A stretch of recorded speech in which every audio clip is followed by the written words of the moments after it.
কোরআনের সবচেয়ে দামি সূরা কোনটা বলেন? ফাতিহা। কিছু বলতেছে ফাতিহা, পিছনের ভাইরা কি বলবেন? হ্যাঁ, ইয়াসিন। আর আচ্ছা, এবার বলেন, আমি সহজ করে দিই, বলেন কোন সূরা না পড়লে নামাজ হয় না? এবার ক্লু পাইছে, এবার ক্লু পেয়েছে। এই সূরা ছাড়া নামাজ হয় না। আমি যদি পড়াই হবে না, এই মসজিদের ইমাম সাহেব পড়াইলে হবে না, কিন্তু বাইতুল মোকাররমের খতিব পড়াইলে আবার হবে। হবে না? শায়েখ আব্দুর রহমান সুদাইস পড়ালে তো হবেই।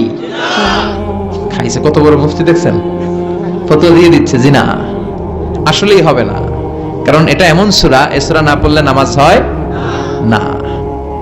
বিশ্বনবী বুখারীর বর্ণনায় বলেছেন আ'যামুস সুওয়ার ফিল কোরআন, কোরআনের সবচেয়ে দামি সূরা। এটা আমার বানানো কথা না, সবচেয়ে দামি সূরা। এই সূরার মতো সূরা কোরআনে তো নাই, তাওরাতের ভেতরেও নাই, ইনজিলের ভেতরেও নাই, জাবুরের ভেতরেও নাই। 60টা মাত্র আয়াত। কয়টা? কার কার মুখস্থ নাই হাত তোলেন। সূরা ফাতিহা মুখস্থ নাই কার কার? হাত তোলেন। হিন্দু ভাই নাই কেউ? আমাদের অনেক মাহফিলে হিন্দুরা আসে, হিন্দুদেরও মুখস্থ। সুবহানাল্লাহ কইবেন না?